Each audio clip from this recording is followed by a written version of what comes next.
Hello dear students, very good afternoon to all of you. कैसे हैं आप सब लोग? Very good afternoon to all the students who are present here and are here to watch the session. Hi, good afternoon. I hope you people are doing well and I know it's been very hectic schedule for you to study. मैं बिल्कुल ठीक हूँ। सुनिधि, आप कैसे हैं? Akanksha, Ashrita, Sunidhi, Purnima, Sakshi. Hi, good afternoon, good afternoon, good afternoon to everyone. Yeah, dear, timing of class is 2 p.m. and it will be continuing from 2 to till 8 p.m. in the evening. It is approximately 6 hours of class we have. अभी आवाज आ रही है? देखो, last time I think जब मैंने subject revision test का discussion किया था पीडियाट्रिक नर्सिंग में, तो मेरा वॉइस का प्रॉब्लम था। That's why I am using headphones right now. बहुत स्लो आ रही है। Okay, late me see again.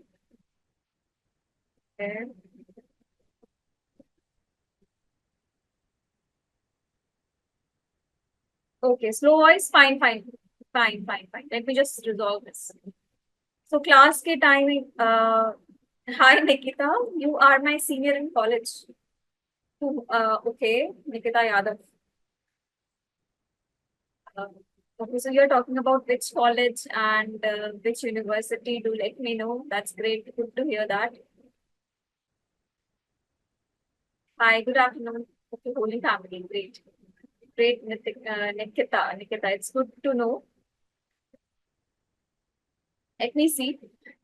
Is my voice audible to everyone now? क्या मेरी आवाज आ रही है? Hi, good afternoon. Good afternoon. Is it clear now? Great. So I think it's better without headphones, I guess. Okay, fine. Great, great. तो चलिए देखिए, आज एज यू नो दैट सबने थंबनेल देखा होगा, सबको रिमाइंडर्स आए होंगे आज की क्लास के लिए। सो आज हमारी नर्सिंग रिसर्च एंड स्टैटिस्टिक्स की क्लास होगी। And again voice not coming. Jai Kishan, is it fine now? Is my voice is audible to everyone? एक बार हम ये अच्छे से सेट कर लेते हैं, अगर कुछ भी दिक्कत आएगा। अच्छा, ठीक है, Audible. Okay okay okay. Just look at your settings, your device settings. May be कुछ वहां से इशू, इसलिए मेरी आवाज ना आ रही हो, because I can see majority of you are saying that I am audible to everyone. Great, fine, great great. Hi Priyanka, good afternoon, good afternoon, good afternoon. Okay, तो हम देखिए नर्सिंग रिसर्च पढ़ने वाले हैं, ठीक है। So I know it is very difficult. Great Jai Kishan, अच्छी बात है। You rejoin the class. Is my voice audible to you now Jai Kishan? अब आवाज आ रही है?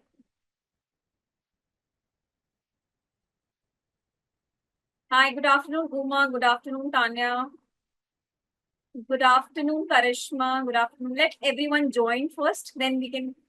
जी जी जी, तो 2 to 8 हाँ, 2 to 8 होगा लेक्चर। आकांक्षा, आवाज आ रही है बट लाउड नहीं है। अच्छा, ठीक है, I try to be loud as possible. Okay, तो मुझे लगता है ये 2 दिन की क्लास के बाद में मेरा गला तो पक्का बैठेगा। चलिए, ठीक है। सो so we are talking about nursing research and statistics, right? So I know it's a quite boring and interesting both the topic. हाँ जी, 2 days class होगी। For today's day 1 and on Monday, that is on 13th of May, day after tomorrow, again day 2 class will be there for nursing research and statistics. Okay, तो आज हमारा first day है। First day and 2 days में हम पूरा nursing research और statistics खत्म करेंगे, concerning considering your नॉर्सेट examination in point of view. Okay, great great great. तो जब हम बात कर रहे हैं नर्सिंग रिसर्च की, नर्सिंग रिसर्च के कुछ टॉपिक्स थोड़े से बोरिंग हो सकते हैं। आपको लग सकता है that you need not to read इतना डिटेल में, but yes, because we have to cover the entire syllabus of our NORCET examination. तो जितना भी हमारा टॉपिक रिसर्च में हमारे सिलेबस में है, जो नॉर्सेट के लिए पढ़ना बहुत जरूरी है, वो हम सारी चीजें कवर करें। Now let me just brief you कि हम इन 2 दिनों में क्या क्या पढ़ने वाले। Okay, so what I have done is I have divided your entire nursing research syllabus into 8 sections. So आज के दिन में हम पहले 4 सेक्शन पढ़ेंगे and the remaining sections will be discussed day after tomorrow on day 2. Great. So let's just start with the session. Let me share my screen and we can talk about nursing research and statistics. How many classes? Lena, we'll be having 2 days session for nursing research and statistics. That is day 1 is today and day after tomorrow on 13th May will be the day 2.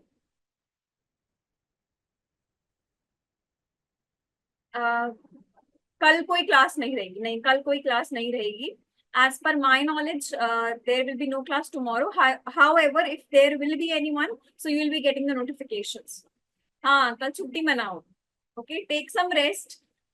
Enjoy your weekend. कल छुट्टी मनाइए. छुट्टी नहीं मनानी है, पढ़ना है. ठीक है, अभी इतना रिगरस जो आपका पूरा सेशन प्लान हुआ है, पूरी क्लासेस प्लान चल रही हैं, तो आप अपना संडे को यूटिलाइज कीजिए, पढ़ाई कीजिए, रिविजन कीजिए. Whatever you have studied till the entire week, consider revising it. Recorded classes upload करानी है, ठीक है, फाइन. आपके जितने भी कंसर्न्स हैं, these will be addressed, do not worry. ठीक है जी. तो संडे को जो भी टेस्ट आपका होगा, do consider attempting those test. उनको पढ़िए, उसके बारे में रिविजन कीजिए, अपना पूरा स्केड्यूल अच्छे से प्लान करके चलो. एक भी दिन आप मिस मत करो. ठीक है. Great, great. Okay, fine. So let's just start with the session. Hanji, Shalini, again, let me tell you that today we'll be having 6 hours of session that will be continuing from 2 p.m. till 8 p.m. in the evening. क्या पढ़ाएंगे जी? हाँ जी, जितनी भी classes हुई हैं इस हफ्ते में कम्युनिटी की हैं, जो भी हैं वो अपलोड हो जाएंगी. Don't worry, your message will be convey to the team members. Okay, उसका टेंशन मत लो. अरे 8 AM नहीं भाई, 8 PM. Lucky Verma is saying till 8 PM and Lampur, it's not 8 AM, it's 8 PM. Okay. Research इतनी बड़ी भी नहीं है कि मैं सुबह के 8 बजे तक आपको पढ़ाऊं, थक जाओगे. ग्रेट. तो हम आज 8 बजे तक रात तक पढ़ेंगे. So let's see how much we can cover up, and depending on your retention and your concentration and interest, do let me know whenever you require a break in between. ठीक है, जब भी आपको लगे बहुत ज्यादा हो रहा है, नहीं अभी समझ में आ रहा है, do let me know. We'll take a break for 5 or 10 minutes, then we can continue with the session. Okay. जो PDF मिली है वो ओपन नहीं हो रही है, एरर आ रहा है. ओके, ठीक है. Okay, we'll see how we can resolve all these things. Yes, there will be 2 classes of nursing research today and day after tomorrow. Yes, my dear, क्योंकि इतना लंबा सेशन चल रहा है तो आप नोट्स साथ में बनाएंगे. हम पढ़ ही इसलिए रहे हैं ताकि आप नोट्स भी साथ साथ बनाते जाएं और आपका पूरा एंटायर सिलेबस खत्म हो जाए, कवर हो जाए. बार बार आपको नर्सिंग रिसर्च को खोल के बैठ के पढ़ना ना पड़े. ठीक है, तो अपने नोट्स भी साइड बाय साइड आप बनाते जाइए. whatever things I will be explaining, or if you have any doubts, जो भी हमारा सिनेरियो रहेगा, नोट साथ साथ बनाते जाओ, लिखते जाओ. ओके. नहीं, 8 बजे के बाद कोई और क्लास स्टार्ट नहीं होगी. आज हम सिर्फ नर्सिंग रिसर्च पढ़ेंगे. ओके, हाँ बस, अब बहुत बातें होंगी. Let's just start the class. Great. So I am sharing my screen and let's study about nursing research. So before moving on directly to the topic or to the entire content, let's just have a today's quote of the day और thought of the day. तो इस thought के साथ में हम अपनी class की शुरुआत करते हैं, so that जितनी भी आप पढ़ाई आज करें या नर्सिंग रिसर्च के बारे में मंडे को करेंगे, उस thought के साथ let's study and focus. Okay, so let me just first adjust this section here. Section here. Okay. So our today's thought or quote of the day: success is not final, failure is not fatal, it is the courage to continue the counts. Okay, तो yes, आप जिस motive से यहाँ पढ़ रहे हैं, नॉर्सेट के लिए प्रिपरेशन कर रहे हैं, तो मैं ये नहीं बोलूंगी कि सबके लिए 100% सक्सेस फाइनल है एंड फेलियर बहुत जानलेवा है. नहीं, एक एक दिन आप जो प्रिपरेशन करते हैं, जिस कंसंट्रेशन और मोटिवेशन और डेडिकेशन के साथ प्रिपरेशन करते हैं, that is going to decide your result. Okay, so whatever you are going to have, that is going to decide your result. तो आप जो भी पढ़ोगे अच्छे से पढ़ो. आज कोई भी डाउट है, कुछ भी क्वेश्चन है, do let me know. I will repeat what ever it is. Fine, great. Yes, research is quite interesting भी है और यस, मजा आता है पढ़ने में. Still, if you have any doubts, do let me know in the comment section. So let's just start the class. Anshika, I have a velvet voice. Okay, thank you so much. I mean, I'm not getting velvet voice से मतलब आप क्या कहना चाहते हैं, but thank you for the compliment. And चलिए class शुरू करते हैं, ठीक है। So first is nursing research. So as the name suggest, अगर मैं आपको बोलूं research, so what is research? As the name suggest, अगर आप इस नाम को दो पार्ट में तोड़कर बताएंगे, if we'll break this particular terminology into two parts, it says search it again, search again. Okay, yes, very good. Search again, searching for anything again. So when you are searching for anything again and again, whether it is already existing or you are searching for some new thing to develop, it is called research. And when we apply that particular research in nursing practice, it becomes nursing research, right? So research एक बहुत vast subject है। हम nursing research में वही aspect cover करते हैं जो हमारे फील्ड ऑफ एरिया, हमारे फील्ड ऑफ इंटरेस्ट में इंक्लूडेड है। Otherwise, research is quite a vast subject, and in various scientific disciplines and various field of studies, different kinds of researches are being used. However, we are going to cover up the ones which are important and considering our examination and our syllabus. Okay. So when we talk about today's class's objective, so we will be covering these topics into 4 sections. तो आज हम ये सारे cover करेंगे, ठीक है। So which section 1 includes introduction to research and research process. So what exactly is research? Why do we need to do a research? What is the importance of doing the research? And what is this entire research process? This comes under section 1. In section 2, you will be discussing or reading about research problems, hypotheses, and assumptions. And in section 3, you will be looking for literature review. And in section 4, we will be learning research approaches. So section 3 and section 4 are more important considering your examination point of view. Okay, let me see. आपके ना comments miss हो जाते हैं। क्या कहना चाह रहे हैं आप? यस, क्लासेस 2 days होगी, 2 दिन होगी रिसर्च की क्लास। आज होगी और मंडे होगी, upcoming Monday, that is on 13th May। Let me repeat it again and again.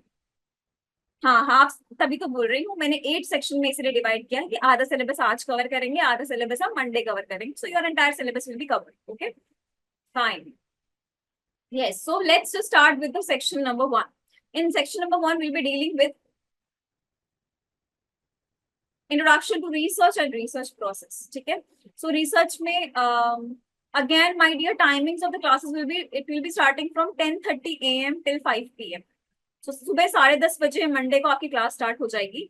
okay, fine. So as I said, nursing research is a systematic inquiry which is designed to develop knowledge about importance to the nursing profession. तो हम जब nursing research की बात कर रहे हैं तो वो रिसर्च या वो इंक्वायरी जो हमें हेल्प करती है हमारे फील्ड में एक्सप्लोर करने के लिए, हमारे फील्ड में न्यू नॉलेज डेवलप करने के लिए, या फिर न्यू नॉलेज ऐड करने के लिए to the existing knowledge through nursing practice, nursing education, administration, and informatics. So this becomes your nursing research. Now, let me talk about, देखो बेटा, नोट बनाना इट एंटायरली डिपेंड्स, हर बच्चे की स्पीड पे डिपेंड करता है, ठीक है। अब नोट आप बना पाएंगे या नहीं बनाएंगे, दैट एंटायरली डिपेंड्स। आप कोशिश कीजिए, अगर आप बना पाएंगे तो अच्छी बात है, नहीं बना पाएंगे देन आई विल सी कि how I can provide notes to you. Fine, तो पहले आप अपने नोट्स बनाइए side by side, then you will see. Okay, back slide. Okay Pallavi, हाँ ये टॉपिक नहीं मिले हैं, फाइन। आपके जितने भी इश्यूज हैं, आई am just noting them down and they will be addressed very soon. सही बात है भारत, बिल्कुल सही बोल रहे हो। इतनी स्पीड में या तो नोट्स बनाओगे या पढ़ोगे। तो देखो, नोट्स बनाने का ना तरीका होता है। जब हम नोट्स बनाते हैं तो हम नोट्स क्यों बनाते हैं? ताकि हम जब दोबारा पढ़ें तो हमें याद रहे कि अच्छा हमने क्या पढ़ा था, या what are the important things. हर एक लाइन को बैठ के पूरी बुक हमें नोट्स पे नहीं लिखनी होती है। So as I am explaining you about nursing research, nobody is going to ask you a definition of nursing research in your NORCET examination. It is just to understand and have and comprehend what exactly is nursing research. तो इसको लिखने की जरूरत नहीं है। जब हम बहुत इंपॉर्टेंट टॉपिक की बात करेंगे, जहां आपको लगता है कि दोबारा रिविजन करनी जरूरी है, वहां पर आप नोट्स बनाएंगे। ओके, यस, मैं इंपॉर्टेंट बता दूंगी देन। यस यस यस, हाँ, जहां लिखना होगा, जहां you need to learn and write and draw the diagram, I let you know. Fine, great. So now let's just talk about methods of acquiring knowledge. As I said that what is research? Research क्या होती है? We acquire some new knowledge or we add on to the existing knowledge. So how do we acquire a new knowledge? How can we perform a research? So there are some two methods to acquire knowledge. It can be informal way or it can be a formal way. So if I talk about informal way, so anyone any guesses मुझे बता सकते हो informal वे क्या है जिससे आप knowledge को gain कर सकते हो या अक्वायर कर सकते हो an informal way absolutely correct Swami daily events great articles you mean to say whatever you are reading material you can say learning from television absolutely correct बातचीत करके मतलब discussion करके it means your learning experience through parents and friends newspaper structural event from social media great so you are talking about ultimately the in personal experience which you gain through your environment be it the social media be it the manual reading material which you have great that's good so yes when we talk about informal methods, we have trial and error, intuition, and personal experiences. So majority of the options which you have provided to me, these are considered under personal experiences. Personal experiences which you gain through either intrapersonal or interpersonal, either while talking to some other person or gaining knowledge through some other media. When we talk about intuition, yes, we can gain knowledge through intuition also every individual for example you are a nurse want to conduct a study on yes absolutely correct Sunidhi experience आप एक nurse है आप कोई study करना चाहते हैं और आपको एक इंट्यूशन आ रही है that this is the very important topic and इस टॉपिक के बारे में हमें बात करनी चाहिए बिकॉज नो बडी इज बहुत कम रिसर्चेज इस पे हुई है और yes very good trial and error also बहुत कम रिसर्चेज इस बारे में हुई है और एक इम्पॉर्टेंट नीड है कि हम आगे जाके इसके बारे में बात करें फॉर एग्जाम्पल एक इंट्यूशन की मैं अगर बात करूं एंटी माइक्रोबियल रेजिस्टेंस हमको पता है AMR antimicrobial resistance. So every day nurses are involved in giving antibiotics, doctors are involved in prescribing antibiotics. We are all the time experiencing and engaged while administering antibiotics to the patients. But we know the major upcoming emerging outbreak or emerging pandemic which is coming, that is antimicrobial resistance. So yes, as a nurse, you thought ki there is some need to look into this situation and need to do something. So yes, this is your intuition which is motivating you to look for something to gain a new knowledge. When we talk about trial and error, so trial and error कहाँ होता है experimental fields में होता है ज्यादातर.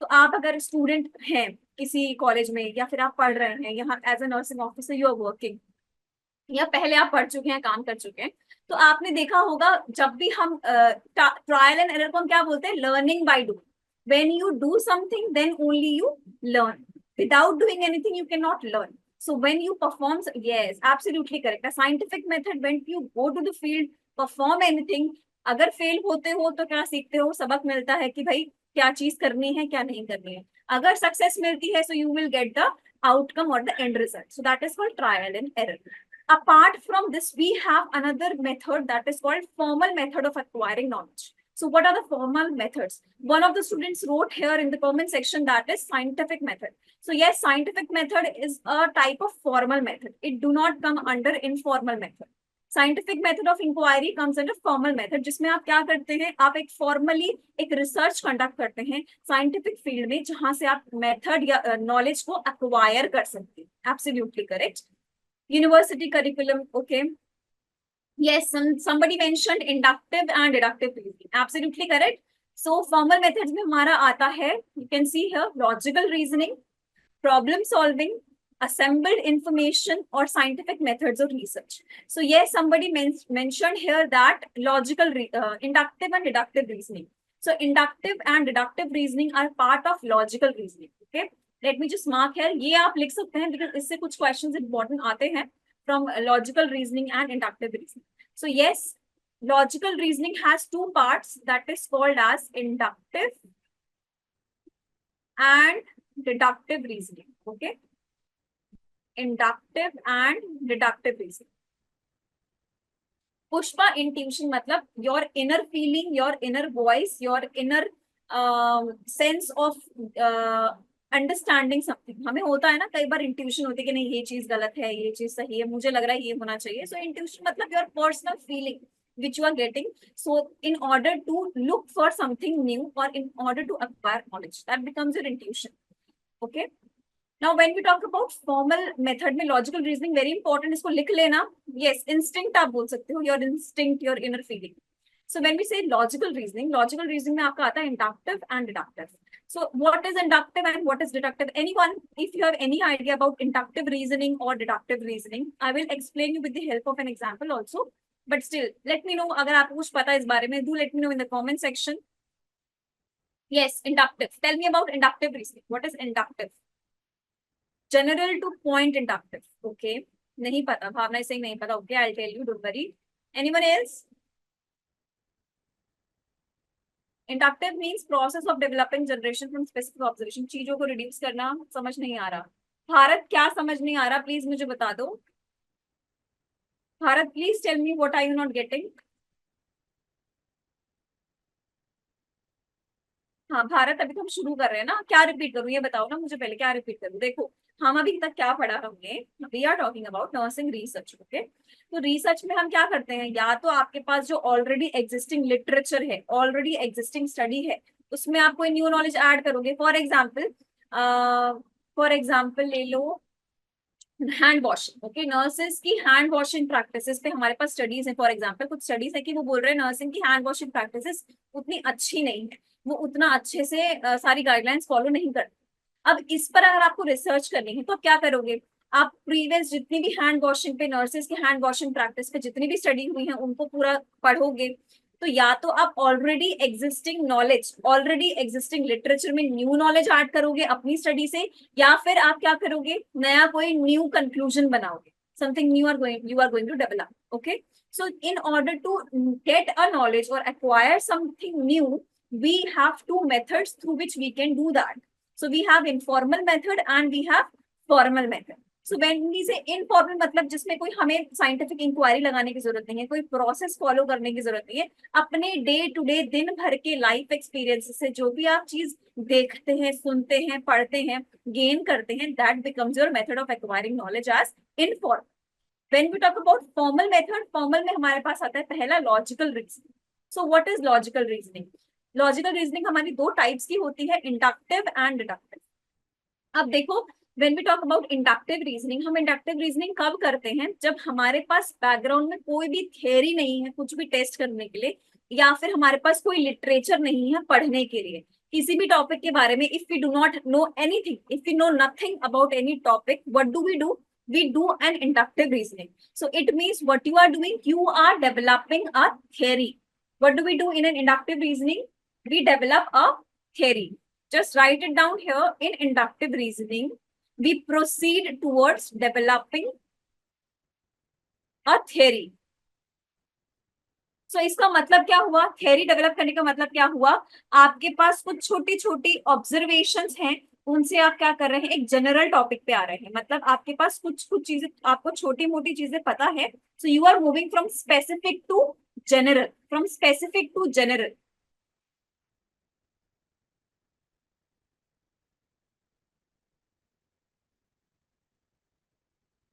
Okay Neelam, ठीक है, थोड़ा धीरे बोलते हैं. You are moving from specific to general. इसका मतलब क्या हुआ, आप एक स्पेसिफिक ऑब्जर्वेशन से जनरल कंक्लूजन पर आ रहे हैं. फॉर एग्जाम्पल, अगर आप स्टडी, जैसे मैंने आपको बताया, आप स्टडी करना चाहते हैं hand washing practices of nurses. अगर हम इंडक्टिव रीजनिंग तब यूज करते हैं जब हमारे पास में ऑलरेडी कोई टॉपिक के बारे में इंफॉर्मेशन ना हो, कोई टॉपिक के बारे में डेटा ना हो, कोई टॉपिक के बारे में ऑलरेडी कोई थ्योरी ना हो. तो हम क्या करेंगे, हम एक इंडक्टिव रीजनिंग करेंगे कि हम पहले पूरा एक स्टडी करेंगे, एनवायरमेंट को देखेंगे, लोगों को सुनेंगे, बातें करेंगे, पेशेंट से इंटरैक्ट करेंगे, then we will reach to a general conclusion in order to develop a theory. That becomes your inductive reasoning. Okay, that becomes your inductive reasoning. It means you can write it down as specific observations to make a conclusion. Okay, it is called as specific observations to make a conclusion. To make a conclusion. तो इसका मतलब आप क्या कर रहे हैं, आप specific से जनरल पर जा रहे हैं.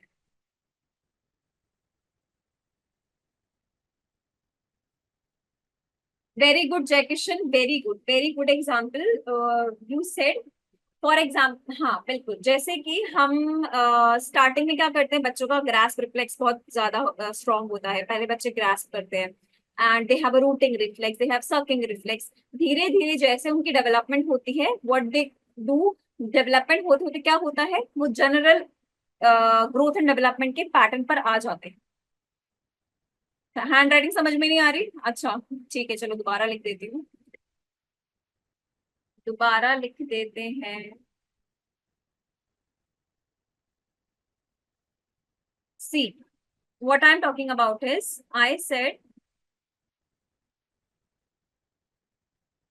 हाँ जी, इंट्यूशन मतलब मन की आवाज, मन की बात, जैसे हमारे प्राइम मिनिस्टर करते हैं ना मन की बात, तो वैसे आपकी जो मन की बात है वो आपका इंट्यूशन है, ठीक है। सो लॉजिकल रीजनिंग जो है आपकी, वो दो टाइप की होती है, inductive and deductive. Okay,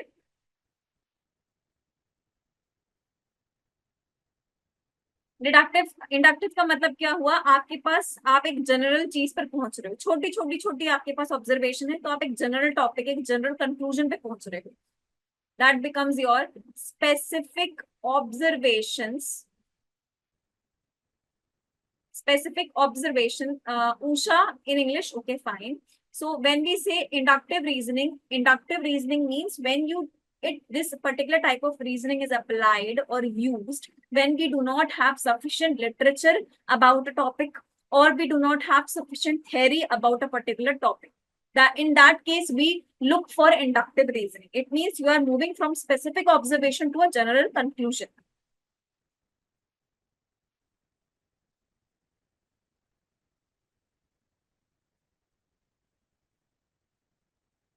Now, how to relate this inductive and deductive reasoning to research?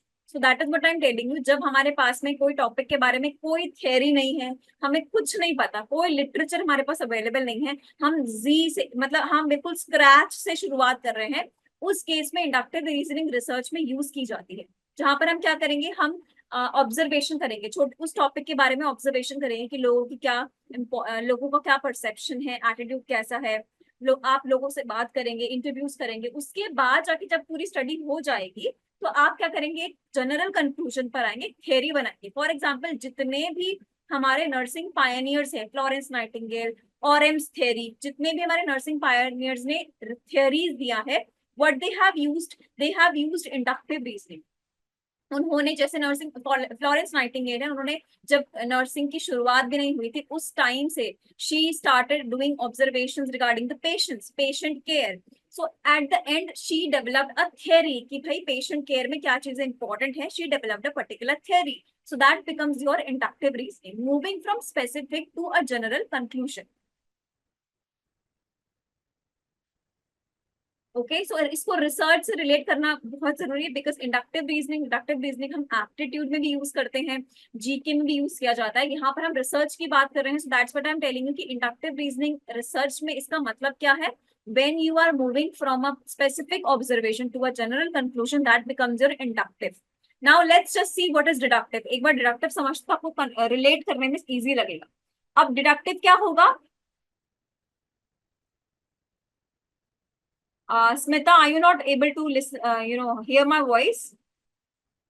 Absolutely correct, Nikita. As in COVID-19, we did not have any time, or we did not had sufficient data to support cause of COVID-19. जैसे सबने एक speculation लगाई, rumours थे कि China की lab से virus leak हुआ था या लीक किया गया था, एक रूमर्स थे, राइट? या फिर बोल रहे थे कि सार्स कोरोना वायरस, जो सार्स COVID-19 है, वो किस वजह से फैलता है, सॉरी, किस वजह से फैलता है। तो कोविड 19 के बारे में, कोविड 19 से फिर एकदम से निमोनिया हो जा रहा था, मतलब doctors were also not having any idea कि हमें एग्जैक्टली क्या ट्रीटमेंट देना है। पहले क्या हो रहा था, हम रेमडेसिविर यूज कर रहे थे, उसके बाद रेमडेसिविर से बहुत ज्यादा प्रॉब्लम आ गई, फिर बोला प्लेटलेट थेरेपी यूज करो, प्लेटलेट थेरेपी से दिक्कत आने लगी, तो ट्रायल एंड एरर चल रहा था, पूरा पूरा क्लिनिकल एरिया में 2 साल ट्रायल एंड एरर चला।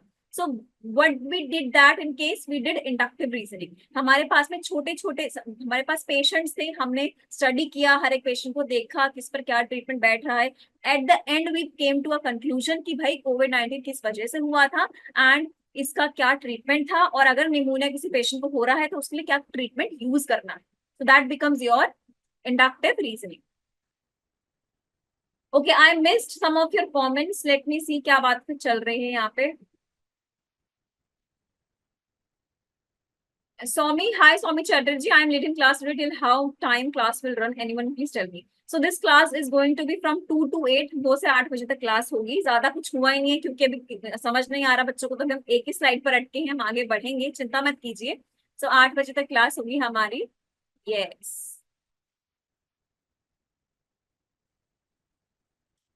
Okay great.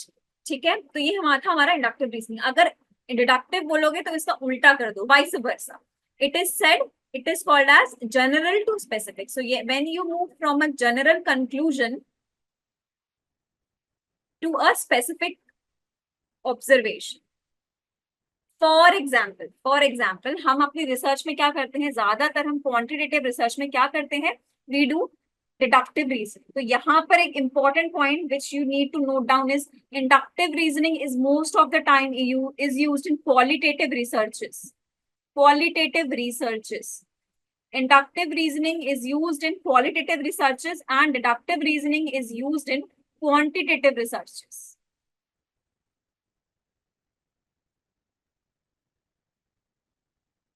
Okay? Yes. Inductive में हम क्या, क्वालिटेटिव रिसर्च वही हम जब पूरा डिटेल में पढ़ेंगे तब मैं आपको बताऊंगी, but still let me tell you about brief thing about qualitative research. Qualitative research का मतलब क्या है, जब हम किसी के भी लाइफ एक्सपीरियंस की बात कर रहे हो, क्वालिटी की बात कर रहे हैं, जो चीज को हम मेजर नहीं कर सकते नंबर में, that becomes your qualitative research.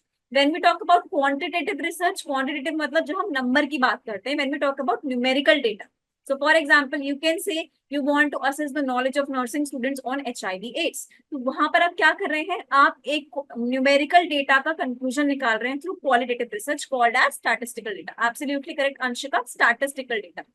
So when we say quantitative data और डिडक्टिव अप्रोच, यहाँ पर हम क्या करते हैं, हमारे पास ऑलरेडी एक थ्योरी होती है या हमारे पास ऑलरेडी एक लिटरेचर होता है, तो हम वहां से क्या करते हैं, हम हाइपोथेसिस डेवलप करते हैं. डिडक्टिव रीजनिंग में हम एक हाइपोथेसिस डेवलप करते हैं, एक प्रेडिक्शन करते हैं कि भाई नहीं इसका रिलेशन इससे होगा. देन हम डेटा कलेक्ट करते हैं और एंड में हम अपने हाइपोथेसिस को टेस्ट करते हैं through statistical methods. Okay, for example descriptive और inferential statistics. So that becomes your deductive reasoning. तो इतना याद रखो, इंडक्टिव मतलब जब आपको कुछ नहीं पता, आपके पास कोई डेटा नहीं है, तो आप एक थ्योरी बनाने के लिए इंडक्टिव रीजनिंग यूज करते हैं. But when you have the entire literature, but to provide और टू टेस्ट योर नॉलेज और to test the particular literature, you go for a deductive reasoning, जहां पर आप जनरल कंक्लूजन से स्पेसिफिक ऑब्जर्वेशंस की तरफ बढ़ाते हैं. ठीक है, तो that becomes your general to specific deductive reasoning. बहुत सिंपल है, इतना कुछ ज्यादा इसमें प्रॉब्लम वाला चीज नहीं है. इसके बारे में क्वेश्चन भी हम डिस्कस करेंगे बाद में जब ये सेक्शन खत्म हो जाएगा. Then we are going to discuss a question also. Okay great. Now apart from that, formal method का हमारे पास में और क्या टाइप्स है, method of acquiring knowledge. So one is logical reasoning we discussed, another one is problem solving. So problem solving से हम कैसे knowledge acquire कर सकते हैं, प्रॉब्लम सॉल्विंग कहाँ यूज होती है, प्रॉब्लम सॉल्विंग ज्यादातर क्लिनिकल एरियाज में यूज होती है. For example as a nurse you thought कि बहुत सारे पेशेंट्स को, बेड रिडन पेशेंट्स को प्रेशर अल्सर्स होने का रिस्क रहता है, क्योंकि वो बेड रिडन है तो उनको बेड सोर्स होने का रिस्क रहता है. तो ये आपकी क्या है, प्रॉब्लम है.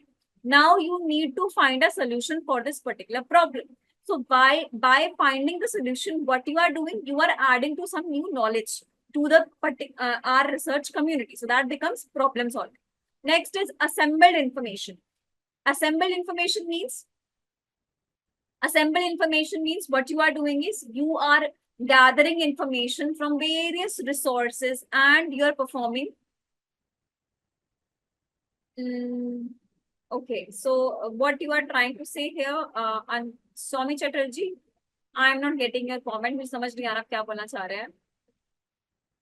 Okay fine. So I was telling you about assembled information. Assembled information का मतलब क्या है? जो भी इन्फॉर्मेशन आप गैदर करते हैं अपने डिफरेंट डिफरेंट सोर्सेज से, that becomes the method of acquiring a knowledge. And last one is scientific method और रिसर्च. सो जो हम अभी पढ़ रहे हैं nursing research, that is our scientific method of inquiry, in which what do we do? Yes, information हम कहाँ से लेते हैं? बुक से लेते हैं, पीरियोडिकल से लेते हैं, वेबसाइट से लेते हैं. सो वो हमारा सोर्स ऑफ लिटरेचर में आ गया. That becomes your assembled information. Last है हमारा साइंटिफिक मेथड, जिसमें आप क्या करते हैं? डेटा कलेक्ट करते हैं, सैम्पलिंग करते हैं, और अपना क्वांटिटेटिव या क्वालिटेटिव एनालिसिस करते हैं, एक प्रॉपर रिसर्च डिजाइन बनाते हैं. That becomes your scientific method और साइंटिफिक रिसर्च और scientific inquiry. Okay, so these are the methods of acquiring knowledge in research which helps in performing a research. Anyone knows Telugu? Please, if anyone knows Telugu, do specify in the comment section and help Shweta.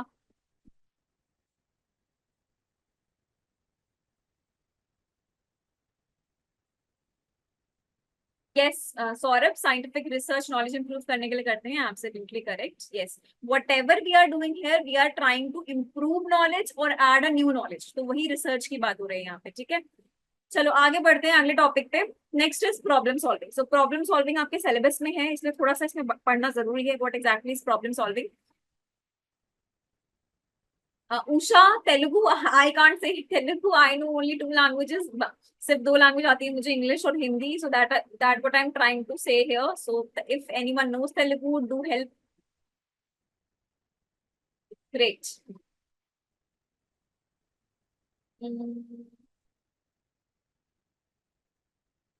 Mansi, scientific देखो, scientific एक method है. Scientific method एक method of enquiring knowledge है. Assembling information का मतलब है आप information को इकट्ठा करके साइंटिफिक मेथड में अप्लाई कर रहे हैं. सो that is the difference. Assemble information मतलब मैं आप इंफॉर्मेशन सिर्फ इकट्ठी कर लिया आपने, तो आप सिर्फ आपने अपनी नॉलेज को इम्प्रूव किया. लेकिन how you are contributing to the knowledge of the community?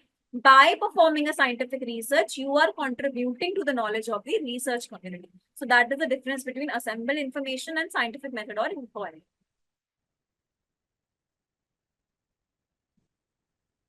Great. हाँ, जैसे लिटरेचर रिव्यू किया तो आपने इंफॉर्मेशन को असेंबल किया, उसके बाद उस लिटरेचर रिव्यू के बेसिस पे आपने आगे स्टडी परफॉर्म की. That becomes a scientific inquiry. Okay.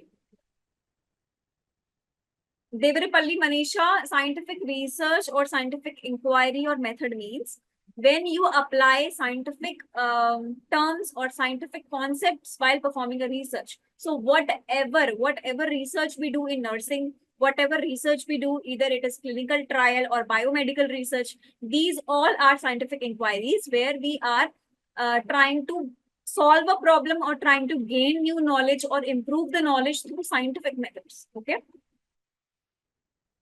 Great. Moving on to next is problem solving. Now, what is problem solving? You have a problem, you have to solve it, right? So it is a process of identifying, analyzing, and resolving a problem in a logical, systematic manner. It means in order to solve a problem. For example, suppose karo, you were not able to hear my voice initially. अभी आप starting जब session शुरू कर रहे थे, आपको मेरी आवाज नहीं आ रही थी, right? So that was a problem. So how did I or how did you solve the problem? आपने प्रॉब्लम कैसे सॉल्व किया? You told me that ma'am we are not able to hear your voice. So I checked my system settings. I checked all the things जहाँ से आवाज नहीं आ सकती है. So then I got to know the headphone is the problem. So I removed my headphones. तो यहाँ पर मैंने क्या किया? I planned, I thought, and then I acted, which helped me in solving a problem. So in the same way we do in the research. So what do we do in problem solving? We identify the problem, analyze the problem, and resolve the problem with the help of a solution. Yes, तो आप जिस भी भाषा में बात कर रहे हैं कृपया इंग्लिश और हिंदी में लिखिए ताकि मुझे भी समझ में आए क्या डिस्कशन चल रहा है.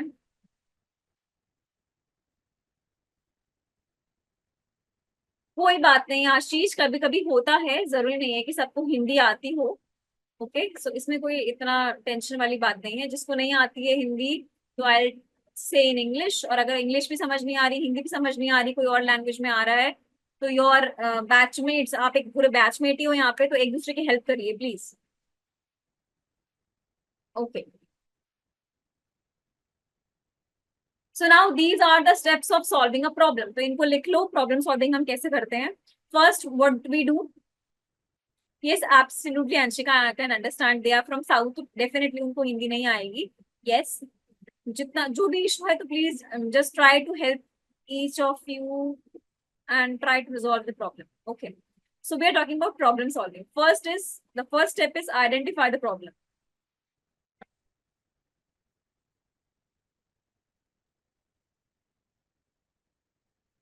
हाँ जी, बताइए, क्या हम प्रॉब्लम सॉल्विंग पढ़े आगे? as I can see there is a lot of discussion among yourself, जो भी आप बात कर रहे हैं, तो क्या हम आगे पढ़ाई करें? अब कौन चाहता है कि पंजाबी में भी बात हो जाए, यही बता दो।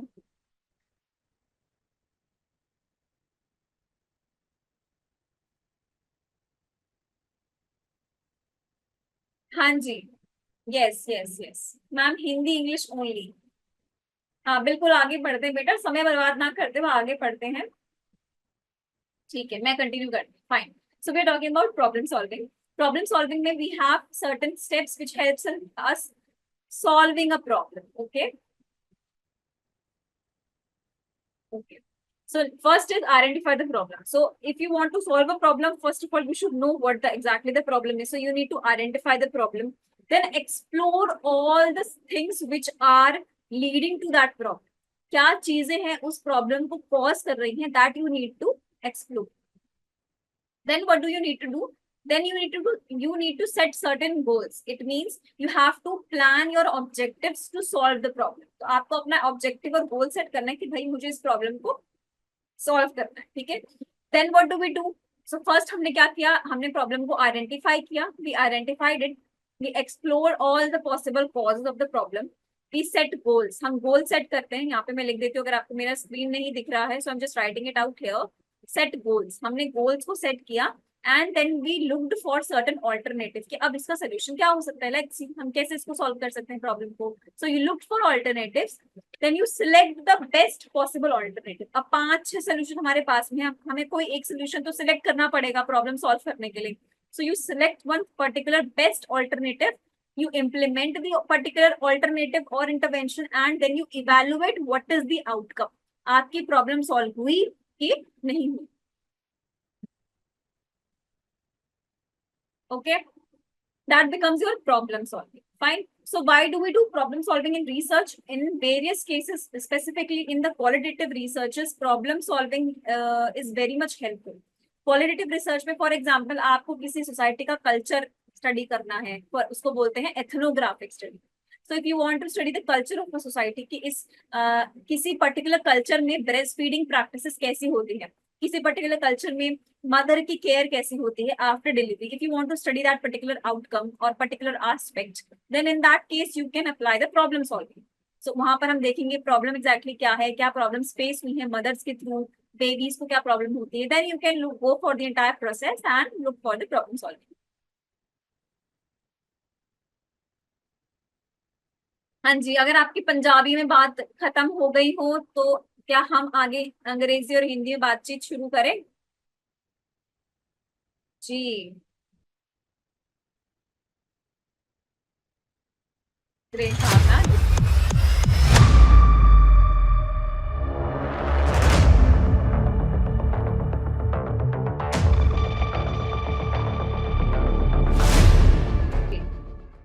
Okay, fine fine. सो अगला हमारा है नेक्स्ट टॉपिक जो हम पढ़ने वाले हैं, that is overview of research process. तो दिस इज इम्पोर्टेंट, इसको लिख लेना, स्टेप्स पता होने चाहिए, इधर इट इज क्वांटिटेटिव और क्वालिटेटिव, ठीक है? तो अब मैं आपको एक चीज बता देती हूँ, everyone knows I guess, because ऐसा कोई बच्चा नहीं है जो पहली बार यहाँ रिसर्च पढ़ रहा है। I am assuming that nobody in this particular batch or class is the one who is learning or reading nursing research for the first time.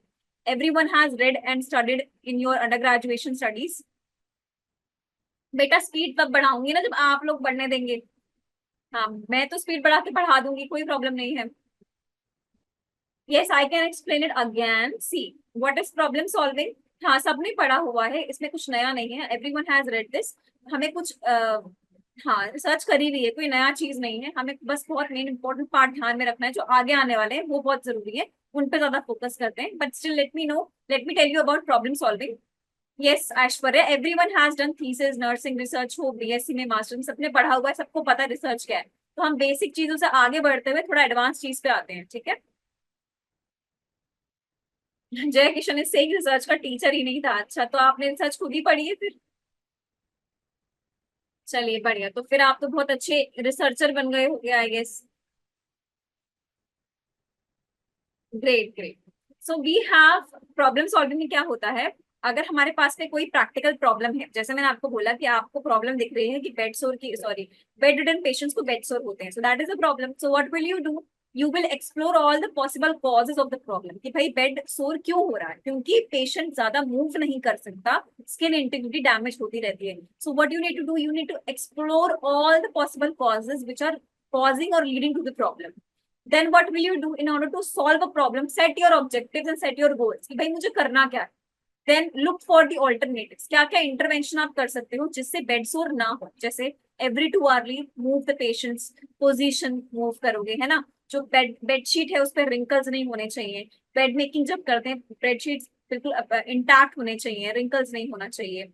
whenever you're providing any care, you have to take care of the patient positioning. So these are certain alternatives. Then you will select the best possible alternative to solve that problem, implement the alternative or intervention, evaluate कि क्या result आया, result आया अच्छा तो मतलब problem solve हुई, नहीं आया तो then you have to again reevaluate कि क्या प्रॉब्लम हुई, कहाँ पर आपने स्टेप मिस किया जिसकी वजह से आपकी प्रॉब्लम सॉल्व नहीं हुई। So that becomes your problem solving. Solved paper पढ़े थे, अच्छा, that's very sad to know that you didn't have any teacher to teach research. So Lika, that is what I'm telling you. Exploring in the sense you have to look for all the things what is causing the problem. Okay, exactly what all things are leading to that particular problem, or the entire topic, entire problem you have to look for. That becomes your exploration part.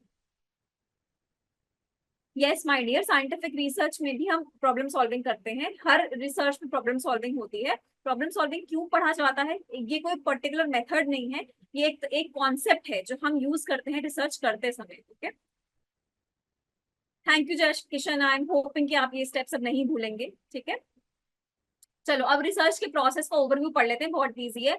तो हमारे पास 2 research के approach होते हैं, we have 2 approaches. Okay, so research is divided into 2 approaches. एक है quantitative approach, everyone no, सबने पढ़ा है क्वांटिटेटिव अप्रोच, और एक है qualitative approach. Quantitative and qualitative, okay. So when we say quantitative, मतलब we are talking about numbers और statistics, we are talking about numbers और स्टैटिस्टिक्स। और अगर हम बात करें क्वालिटेटिव की, तो we are talking about quality और एक्सपीरियंसेस ऑफ पीपल। ओके, इसमें हम नंबर्स की बात नहीं करते, experiences of people, that becomes your qualitative. So now overview, तो मैं आपको क्वालिटेटिव रिसर्च और क्वांटिटेटिव रिसर्च दोनों के पूरे प्रोसेस से आपको एनकाउंटर कराऊंगी। So first is quantitative. तो क्वांटिटेटिव में पहले क्या करते हैं मुझे बताओ, जितने बच्चों ने भी खुद रिसर्च पढ़ी है या फिर अपनी रिसर्च कॉलेज में करी है, मुझे बताइए फटाफट स्टेप्स बताओ कि रिसर्च करने के लिए हमें क्या करना पड़ता है। सबसे पहला first step to conduct a research, data, problem statement, okay, problem statement, formulation of problem, problem identify करना है, कोई प्रतीक्षा है sing sample, permission, selection of topic, okay, problem, fine fine, very good. देखो, जब अब सपोज करो तुम जब अपने आप लोग जब अपने नर्सिंग ग्रेजुएशन के टाइम पर होगे, तो आपके जो गाइड्स होते हैं वो आपको क्या बोलते हैं, मेरे पास प्रॉब्लम स्टेटमेंट लेकर आओ, 4-5 प्रॉब्लम स्टेटमेंट लेकर आओ, देन वी विल सी कौन सी हम किस पे रिसर्च करेंगे। So what did you do, you identified the problem. तो आप क्या करते हो, अपने आसपास क्लिनिकल एरिया में देखते हो या अपने पर्सनल एक्सपीरियंस से सोचते हो, तो आप आइडेंटिफाई करते हो एग्जैक्टली प्रॉब्लम क्या है, मुझे किस पे रिसर्च करनी है। So what you do, you select a broad topic. आप एक ब्रॉड टॉपिक के बारे में सोचते हो। जी जय किशन, समस्या को ढूंढना है हमारा मेन काम, है समस्या का पता लगाना है, तभी तो हम समाधान दे पाएंगे, राइट। बिल्कुल सही बात है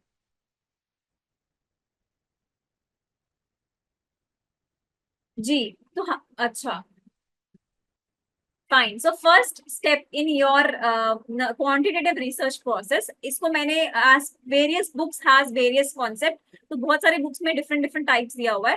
तो अगर हम पहले इसको फेजेस में डिवाइड किया है, तो पहला फेज है conceptual phase. This is called conceptual phase. This is the first phase of research process. Okay.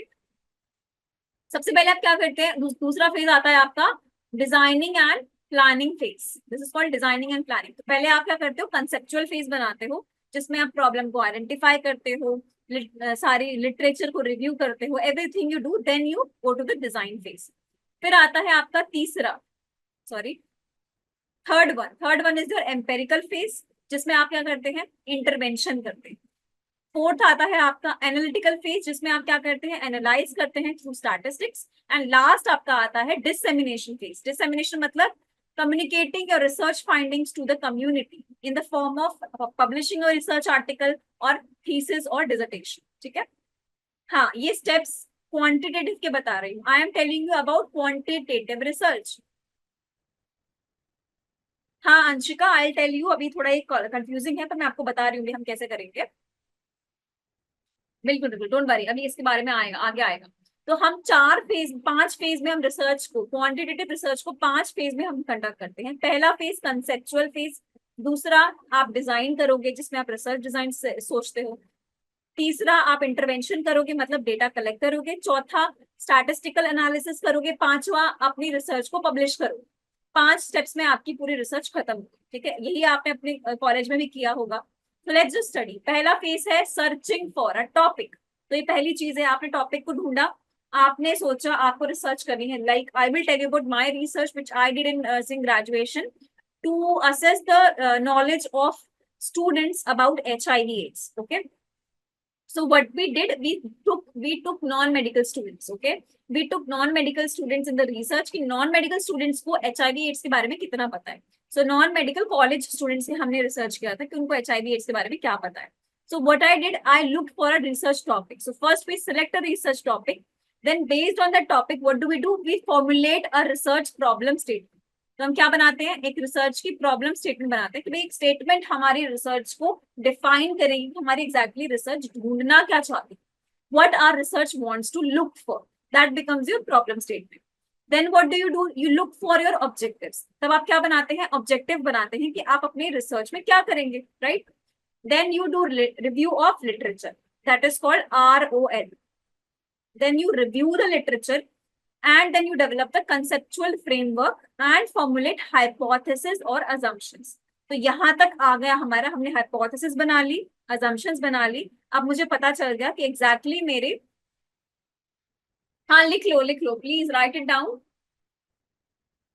Great, Arsh, you had on menstrual stem cell banking. Okay, that's great. ठीक है, तो मैं जैसे आपको बता रही हूँ, first what we did, we selected a research topic. हाँ मैं हाईलाइट करूंगी Jai Kishan, don't worry. Research process से ना नॉट सेट में इतने क्वेश्चन आए नहीं है, that's why I am not highlighting. हम जो रिसर्च अप्रोचेस पढ़ेंगे उसमें क्वेश्चन आएंगे तो मैं इसमें हाईलाइट कर दूंगी, डोंट वरी. तो यहाँ पर आपको सिर्फ प्रॉब्लम, आपको ये समझना है कि हम एक्जैक्टली करते क्या रिसर्च में. तो पहले क्या करेंगे, टॉपिक सिलेक्ट करेंगे, प्रॉब्लम स्टेटमेंट बनाएंगे, ऑब्जेक्टिव्स डिफाइन करेंगे, लिटरेचर को रिव्यू करेंगे, कंसेप्चुअल फ्रेमवर्क बनाएंगे, हाइपोथेसिस और अजम्पशंस को सेट करेंगे. उसके बाद आप सिलेक्ट करोगे रिसर्च अप्रोच या डिजाइन, आपको क्या डिजाइन यूज करना है. ठीक है, अब देखो sometimes what happens, review of literature. तो ये रिव्यू ऑफ लिटरेचर जो स्टेप है ना, ये स्टेप थोड़ा सा डाइसी है. By dicey because many researchers what do they do before even making a problem statement, many researchers go for the literature review. Because कई बार क्या होता है, हमें टॉपिक तो पता है, सपोज मुझे पता है कि HIV/AIDS पे आई वांट टू स्टडी, लेकिन मैं जानना चाहती हूँ कि HIV/AIDS पे ऑलरेडी कितनी रिसर्च हो चुकी है. तो अपने ऑब्जेक्टिव्स बनाने से पहले और प्रॉब्लम स्टेटमेंट बनाने से पहले ही मैं लिटरेचर को रिव्यू कर सकती हूँ. सो यस, लिटरेचर रिव्यू ऐसा स्टेप है जो हमारा through out the research consider किया जा सकता है, चाहे क्वांटिटेटिव हो चाहे क्वालिटेटिव हो. ऐसा नहीं है कि आप पहले ऑब्जेक्टिव बनाने के बाद ही लिटरेचर को रिव्यू करोगे. No, you can also review the literature even before searching for a topic or even before formulating a problem statement. Okay, हाँ अभी बताऊंगी भारत, अभी हम पढ़ेंगे assumption hypothesis, then I will tell you. अभी हम सिर्फ प्रोसेस समझ रहे हैं. ठीक है, समझ में आ गया लिटरेचर रिव्यू को कहाँ प्लेस करना है, समझ में आया? Please let me know in the comment section. Great. So literature review can be in the throughout the entire research process, चाहे quantitative हो चाहे qualitative हो, literature review हम हमेशा कर सकते हैं, ठीक है. So what did you did? पहले आपने सिलेक्ट करा रिसर्च टॉपिक, प्रॉब्लम स्टेटमेंट बनाई, ऑब्जेक्टिव्स डिफाइन किए, लिटरेचर को रिव्यू किया, एक फ्रेमवर्क बनाया कि आपकी स्टडी कैसे चलेगी. उसके बाद आपने हाइपोथेसिस बनाया, मतलब एक स्टेटमेंट, एक प्रिडिक्शन किया. Yes. Then you selected the research design कि आपको अगर क्वांटिटेटिव रिसर्च कर रहे हो तो कौन सा डिजाइन यूज करोगे, एक्सपेरिमेंटल करोगे कि नॉन एक्सपेरिमेंटल करोगे. Then you specify your population कि भाई अब मुझे पॉपुलेशन किसको लेना है. तो मैंने डिसाइड किया मुझे पॉपुलेशन लेनी है non medical students of college, ठीक है, बीएससी के नॉन मेडिकल स्टूडेंट्स, चाहे वो किसी भी कोर्स के नॉन मेडिकल होने चाहिए. देन डेवलप करोगे आप अपना टूल, डेवलप करोगे या ऑलरेडी जो डेवलप टूल है उनको आप यूज करोगे, ठीक है, डेटा कलेक्ट करने के लिए.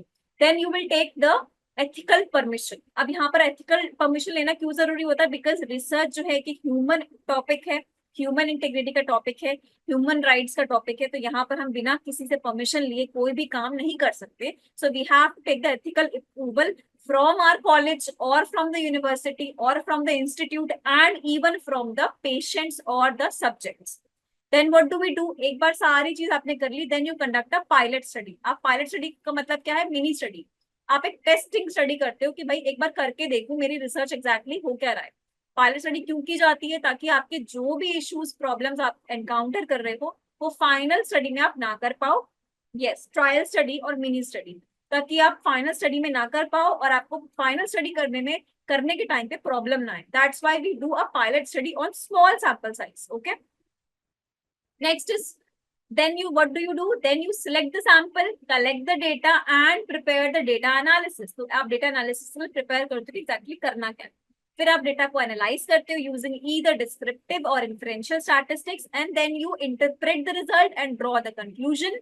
Just a second, draw the conclusion and communicate or distribute your research findings. ठीक है, तो मैं one by one लिख कर रही हूँ. अगर if anyone wants to write it down, do write down and prepare your notes also if you want to. Otherwise बहुत सिंपल प्रोसेस है, दिमाग में बिठाना है, याद रखना है, बस सिंपल है. मुझे क्वांटिटेटिव रिसर्च करनी है. I have decided, so what will I do, I will select a topic, I will formulate the problem statement, I will make the objectives, go for the literature review, develop the framework, make the hypothesis, select the research design. Yes, then develop the tool or select the tool, obtain ethical permission, conduct a pilot study. उसके बाद what will I do? Then I will select the sample, collect the data, prepare the data analysis. Then I will analyze the data and I will interpret and make a conclusion and then I will disseminate my research findings. कि भाई सबको बताऊंगी मैंने ये research करी है तो इसके रिसर्च के ये रिजल्ट्स आए. So that becomes your last phase. तो हमने रिसर्च 5 फेज में करी. Second phase, this is your second phase. Second phase is designing and planning phase. Yes Ayushi, second phase लिख लीजिए please. Designing and planning phase, this is, आप इसमें क्या करते हो, डिजाइन और प्लान का मतलब क्या होता है. रिसर्च डिजाइन क्या है, आपका एक ब्लूप्रिंट है. उस ब्लूप्रिंट पे क्या होता है, एक ब्लूप्रिंट, जैसे हम कोई घर बनाते हैं तो आर्किटेक्चर उसका स्टेट बनाते हैं ना, आर्किटेक्ट पूरा एक नक्शा बनाते हैं, तो यहाँ पर डिजाइनिंग फेज में हम पूरा एक नक्शा बनाते हैं. We make a entire map और a blueprint in which we decide कि हमें क्या पॉपुलेशन लेनी है, हमें क्या सैंपल लेना है, हमें कौन सा टूल और टेक्निक ऑफ डेटा के थ्रू डेटा कलेक्ट करना है, ठीक है, एथिकल परमिशन लेनी है, पायलट स्टडी करनी है. So all these are the part of your designing and planning phase. जब ये डिजाइनिंग प्लानिंग हो जाएगी तभी तो आप इंटरवेंशन कर पाओगे, उसको इम्प्लीमेंट कर पाओगे. So third phase becomes your empirical phase और इम्प्लीमेंटेशन और इंटरवेंशन फेज. यहाँ पर आप असली स्टडी यहाँ पर करते हो. जो असली स्टडी होती है, the real study is conducted in the empirical or the intervention phase. Okay. Aishwarya, phase 2 समझ नहीं आया या फिर you want to see the slide, do specify please in the comment section. आपको phase 2 वाली स्लाइड देखनी है या फिर आपको समझ नहीं आया, आप पढ़ना चाहते हैं. Yes, this is phase 2, देखनी है please see. This is phase 2 slide, ठीक है. Select the research approach and design, specify the population and sample, develop or select the tool for data collection, obtain ethical permission, conduct the pilot study. हाँ Priya, wait कीजिए, second phase का बाकी बच्चों को लिखने दो, then will move toward fourth phase. Okay.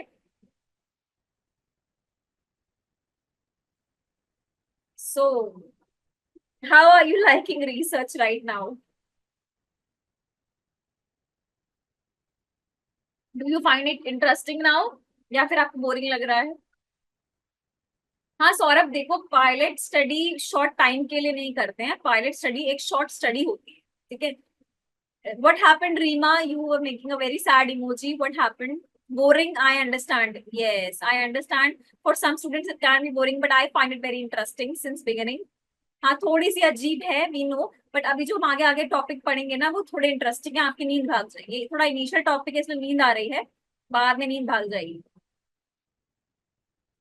Day to वाली class में तो फुल ऑन आपको पूरा स्टैटिस्टिक्स पढ़ना है, तो उसमें आपको मजा आएगा। यस, थोड़ा थियरी है स्टार्टिंग में, आई टोल्ड यू कि स्टार्टिंग में it can be boring, but बाद में इट विल बी इंटरेस्टिंग। देखो रिसर्च में इसमें से ज्यादा क्वेश्चंस नहीं आए नॉर्सेट में। नॉर्सेट में ज्यादातर ज्यादातर क्वेश्चंस अप्रोचेस से आए हैं। रिसर्च अप्रोच क्या है, स्टैटिस्टिकल एनालिसिस क्या है, तो जो अभी हम आगे पढ़ने वाले हैं हमारा नेक्स्ट सेक्शन, उसमें से क्वेश्चंस आएंगे। चलो great Sumana, I am glad कि आपको थोड़ा इंटरेस्टिंग लग रहा है। Yes, somebody was asking what do I need to explain. Yes, Sandhya, pilot study क्या होती है? Pilot means it pilot project की तरह से इसको लो, ठीक है? पायलट प्रोजेक्ट या पायलट स्टडी क्या है? जब आप फाइनल स्टडी करना चाहते हो ना, तो फाइनल स्टडी में कोई प्रॉब्लम ना आए, इसलिए हमने एक छोटी सी स्टडी पहले कर लेते हैं। फॉर एग्जाम्पल, आपका फाइनल स्टडी का जो सैंपल साइज है वो 2000 लोग हैं, 2000, ठीक है? सो 2000 का आप 10% ले लो। पायलट स्टडी में हम 10% अपना सैंपल लेते हैं। सो 2000 का 10% ले लो, उसमें से आप 10% लोगों पे पहले स्टडी कर लो। तो उसमें हम क्या चेक करते हैं कि हमें सैंपल की अवेलेबिलिटी में प्रॉब्लम तो नहीं आ रही, सैंपल मिल रहा है या नहीं मिल रहा है, हमें सेटिंग ढूंढने में कोई प्रॉब्लम तो नहीं आ रही, सेटिंग में कोई दिक्कत तो नहीं है, आपने जो भी टूल यूज किया, जो टूल बनाया, उसमें कोई प्रॉब्लम तो नहीं है, टूल को एडमिनिस्टर करने के बाद पायलट स्टडी में जो रिजल्ट आया वो सही आया नहीं आया, या कोई और इशू, आपको कोई भी issue regarding anything in the entire research if we are facing in the pilot study, that can be rectified then and there so that final study में problem ना आए, that is called pilot. So small study, okay? It is not for a small time period, it is called a small study. Time period depend करता है, कितना भी हो सकता है, पर जब हम छोटी स्टडी करते हैं ताकि अपना sample size as compare to final study, pilot study में सैंपल साइज छोटा होता है, मतलब 10% of your normal sample size. हाँ बिल्कुल सही बात है। डेटा कलेक्शन में प्रॉब्लम तो नहीं आ रही, सैंपल रिक्रूट हो रहे नहीं हो रहे, आपको पता चला सैंपल ही नहीं मिल रहे, आप फाइनल स्टडी का वेट कर रहे हो और आपको पता चला फाइनल स्टडी में सैंपल ही नहीं मिल रहे, आप सैंपल कहाँ से ढूंढे, फाइनल स्टडी तो हो ही नहीं पाएगी। So to identify all these problems, a pilot study, a mini study is done before conducting a main study, okay? That's called pilot study. हाँ जी, 8 बजे तक क्लास है। Devapalli Manisha, the today's session is till 8 p.m. Okay. Great, yes Anshika, very true. जब resources कम होते हैं तो हम लार्जर पॉपुलेशन पे नहीं यूज कर सकते, इसलिए हम पायलट स्टडी में करके देख लेते हैं। बिल्कुल सही कहा। Next phase is empirical phase. Select करो सैंपल, कलेक्ट करो data and prepare for the data analysis, then analyse the data and interpret the result. तो आप इसमें कंक्लूजन लिखाओगे। नीता इज सेइंग मेरी नाइट शिफ्ट है। Okay fine fine, don't worry my dear, don't worry, let's move on to next topic, ठीक है? तो आपने पढ़ा अभी तक क्वांटिटेटिव रिसर्च का प्रोसेस, अब हम पढ़ने वाले हैं क्वालिटेटिव रिसर्च का प्रोसेस। सो क्वालिटेटिव रिसर्च का प्रोसेस थोड़ा सा डिफरेंट है, इट एंटायरली डिपेंड्स कि हम क्या स्टडी कर रहे हैं। सो क्वालिटेटिव रिसर्च का प्रोसेस अगर आप यहाँ पर देखेंगे, इस पूरे प्रोसेस में सबसे पहले आप क्या करते हैं, आप एक प्रॉब्लम को फॉर्मुलेट करते हैं, मतलब प्रॉब्लम स्टेटमेंट बनाते हैं। सेम चीज है, आपको प्रॉब्लम सिलेक्ट करनी है, स्टेटमेंट बनानी है, ऑब्जेक्टिव्स देखना, ठीक है? तो हम क्वालिटेटिव रिसर्च में we never go for objectives, what do we prepare research questions. Now what is the difference between an objective and a question? Fourth phrase, okay, ये लीजिए, ये फोर्थ फ्रेज है, प्लीज लिख लो फटाफट slide.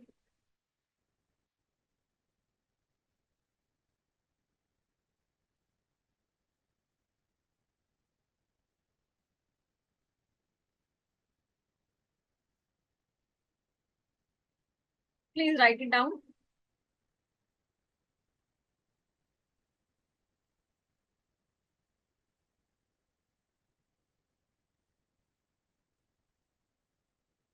Yes, Nandini. Yes, yes, yes.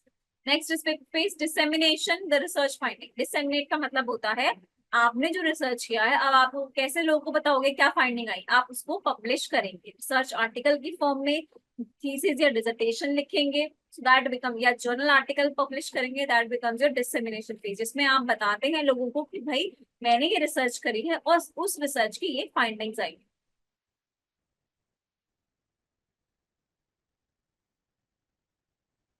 Okay. Hi Rakhi, good evening. I think you are just joining the session. So till now we have studied about the research processes and कोई बात नहीं राखी, कोई बात नहीं, no worries no worries, very good afternoon. अभी हमने research के बारे में बात कर रहे हैं और अभी तक हमने रिसर्च के प्रोसेस का एक स्टेप्स देखे हैं कैसे रिसर्च प्रोसेस होते हैं, ठीक है। Now we are going to study about qualitative research process, okay. So yes, as I was talking about qualitative research process, thank you Mansi, thank you so much, thank you for the compliment, बहुत बहुत धन्यवाद। Jai Kishan Singh, research के tool publish होते हैं, tools कभी publish नहीं होते, tools हमेशा स्टैंडर्डाइज कराए जाते हैं। Okay, tools are never publish, they are standardised. For example हमारे पास डिप्रेशन के बहुत सारे स्केल्स हैं, तो हमारे पास फॉरेन में बहुत सारे डिप्रेशन के स्टैंडर्डाइज स्केल्स हैं जो स्टैंडर्डाइज हो चुके हैं एक हायर लेवल पे, इंटरनेशनल लेवल पे। तो अगर सपोज करो आज आपने बोला मुझे एक टूल बनाना है और उस टूल को मैं बोलूँ कि पब्लिश हो जाए, पब्लिश नहीं होता है, दे बिकम स्टैंडर्डाइज। ओके। हाँ सुषमा, डोंट वरी, 8 o'clock से पहले भी खत्म हो सकता है, डिपेंडिंग हमारी स्पीड क्या जा रही है, ठीक है। तो जैसे मुझे लग रहा है कि जिस तरह से मेरी स्पीड जा रही है 9 बजे तक भी खत्म नहीं होगा, आई एम फीलिंग दिस। सो हम स्पीड भी सही रखते हैं और टॉपिक टू टॉपिक बात करते हैं, ठीक है। या प्लीज स्पीड फास्ट करते हैं। तो आप मुझे बीच में डिस्टर्ब कर रहे हैं इसलिए स्पीड स्लो हो जा रही है। So let's just continue with the session. I was talking about qualitative research. So मैं बात कर रही थी क्वालिटेटिव रिसर्च में क्या होता है। एज आई टोल्ड यू, जो हमारा, हाँ मैं फोर्थ गियर में ले जाऊंगी तो फिर आपके सर से ऊपर जाएगा सबका सब। तो फोर्थ गियर में नहीं रखते, अभी सेकंड से थर्ड गियर के बीच में रखते हैं, ठीक है। तो फोर्थ गियर में हम थोड़ा बाद में लेके जाएंगे।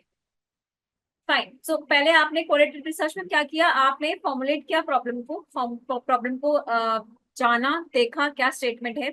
आपने यहाँ पर हम क्या करते हैं, रिसर्च ऑब्जेक्टिव्स नहीं रिसर्च क्वेश्चंस बनाते हैं, क्योंकि ऑब्जेक्टिव्स को आप टेस्ट कर सकते हो in the form of hypothesis, but research questions कभी टेस्ट नहीं किए जाते हैं, ठीक है।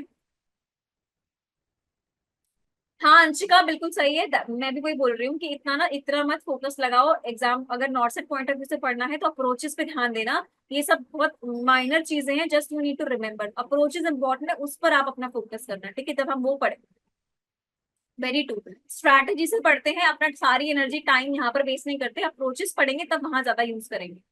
सो फर्स्ट इज आप क्वालिटेटिव रिसर्च में, okay Jai Kishan don't worry. So visible नहीं हो रहा है। Okay.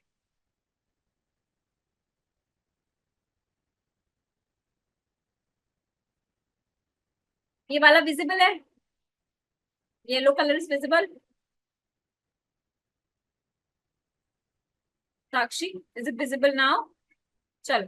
So what we did, we formulate the statement, we look for research questions. तो यहाँ पर जो आपका क्वालिटेटिव रिसर्च है उसमें हम ऑब्जेक्टिव्स नहीं बनाते, हम क्वेश्चंस बनाते हैं।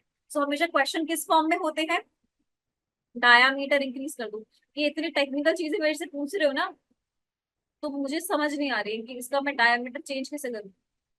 आई am not that tech freak.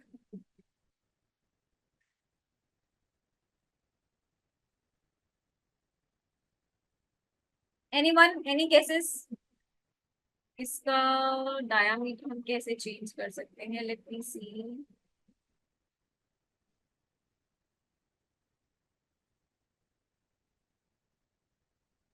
That is what I am seeing my dear, laser point पे आते हैं। चलो ठीक है, लेजर पॉइंटर पे आ जाते हैं, ऐसे कर लेते हैं, ठीक है। So yes, fine. So here is, okay okay. तो हम क्या करते हैं, पहले क्वालिटेटिव रिसर्च में प्रॉब्लम को आपने फॉर्मुलेट किया, स्टेटमेंट बनाया, उसके बाद आप यहाँ पे क्या करते हैं, रिसर्च क्वेश्चन बनाते हैं। हम क्वालिटेटिव रिसर्च में ऑब्जेक्टिव्स नहीं बनाते, हम हमेशा रिसर्च क्वेश्चंस बनाते हैं. Why? Because we are looking to inquire something. We are going to have an in-depth information or in-depth exploration of somebody's life experiences. So that's why we go for a research question so that we can get answer to that question. क्योंकि अब जब आप objectives बनाते हो तो objectives को आप test कर सकते हो और ऑब्जेक्टिव्स पे आप स्टैटिस्टिकल एनालिसिस कर सकते हो, पर रिसर्च क्वेश्चंस को आप टेस्ट नहीं कर सकते हो. ठीक है, so that becomes your part in qualitative research. तो यहाँ पर हम क्या बनाते हैं, rather than making objectives what do, we make research questions. Okay, now next comes to ROL, that is called review of literature. So what do, we do review of literature. जैसे मैंने आपको पहले बोला था, रिव्यू ऑफ लिटरेचर ऐसा step है जो throughout the research process चलता है, सिर्फ एक रिसर्च के स्टेप पर नहीं बैठता है. तो क्वालिटेटिव रिसर्च में तो रिव्यू ऑफ लिटरेचर आपका स्टार्टिंग से शुरू हो जाता है, even before formulating the problem. तो यहाँ पर अगर आप देख पाएंगे, so even before formulating a problem you can go for review of literature, that is called ROL.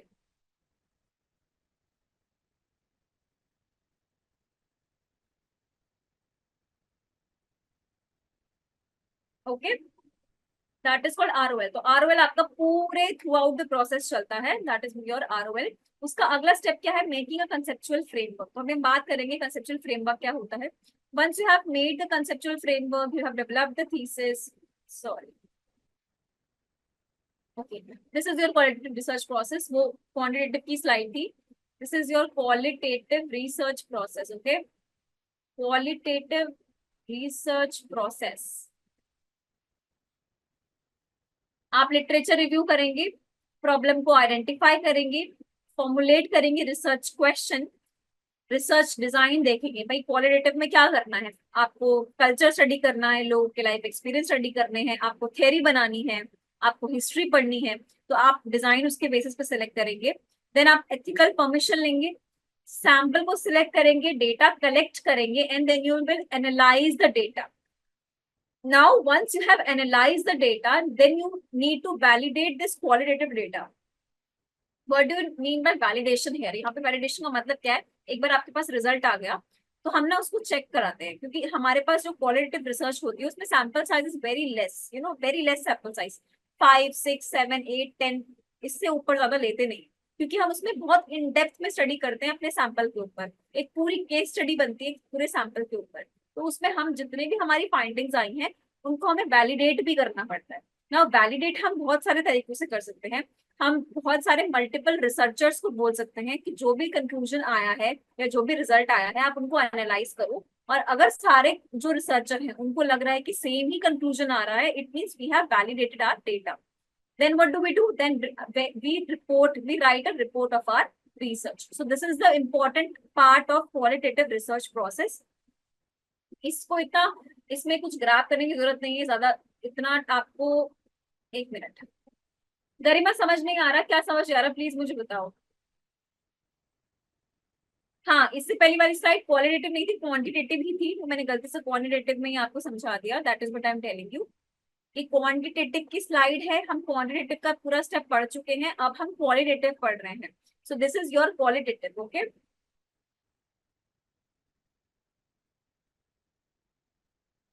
देखो गरिमा, ये आपकी पहली स्लाइड है, इसमें हम पढ़ रहे हैं क्वांटिटेटिव रिसर्च का प्रोसेस. ठीक है, तो क्वांटिटेटिव रिसर्च क्या होती है, जब हम कोई रिसर्च में स्टैटिस्टिक यूज करते हैं डेटा की फॉर्म में, जब हम कोई न्यूमेरिकल डेटा निकालना चाहते हैं, हम नंबर्स में जब बात करते हैं, that is your quantitative study. Okay, ethical clearance. Anjali, ethical clearance का मतलब है जब हाँ आपको स्टडी करते हैं, फॉर एग्जांपल आप कोई रिसर्चर हो किसी इंस्टीट्यूट में, तो पहले आपको अपने इंस्टीट्यूट की एथिकल कमिटी से परमिशन लेना पड़ेगा रिसर्च करने के लिए. आप कहीं भी मुंह उठा के कहीं भी नहीं चल सकते कि चलो आज रिसर्च करने का मन किया तो चलो रिसर्च करके आते हैं. No, you have to first take permission from your institute, then you have to take permission from the patients or the subject or sample जिन पर आप रिसर्च करने वाले हो, तो वो आपका आ जाता है इन्फॉर्म्ड कंसेंट. तो जब हम एथिकल क्लियरेंस की बात कर रहे हैं, so your ethical clearance is a part of your entire research process. ठीक है, नहीं सुमाना, ये इतना इंपॉर्टेंट नहीं है एग्जाम के लिए, आपको सिर्फ ये प्रोसेस पता होना चाहिए, मैं इसलिए बता रही हूँ. Okay, okay, fine. Great. Sangeeta is saying tell in English. Okay, again, let me explain you in English. We are talking about quantitative research process. So what is quantitative research process? It is when we talk about numbers, when we talk about in the form of data, statistical data in numbers, that becomes a quantitative research. So in quantitative research, we have certain steps to be followed. First one is we formulate a problem. We look for the objectives, how we need to solve the problem. So we look for objectives, we review our literature, develop a conceptual framework, formulate hypothesis, select the research design, specify the population, develop a tool, evaluate the ethical consideration. It means take ethical permission from the patients or the samples or from the institute, and then conduct pilot study, sample, collect the data, prepare analysis, and publish your research findings. ठीक है? Next जो हमने पढ़ा, this is called qualitative research process. In qualitative research process, yes Nikita, I am trying to speed up, go into my speed, लेकिन आप लोगों के बहुत सारे डाउट्स बीच में आ रहे हैं तो थोड़ा स्लो हो रहा है, अदरवाइज इसको हम और फास्ट पढ़ सकते हैं. ठीक है? So when we talk about qualitative research process, in qualitative research process, first we do literature review, because here we are trying to see or study the life experiences of people. We do in-depth study, right? We do in-depth study. So in case of qualitative research process, हाँ ऐश्वर्या ऐसे करते हैं, अगर बहुत major doubt है हम and में रखते हैं, because otherwise we are not going anywhere. यहाँ पर फिर हमारा कभी कुछ समझ ही नहीं आएगा.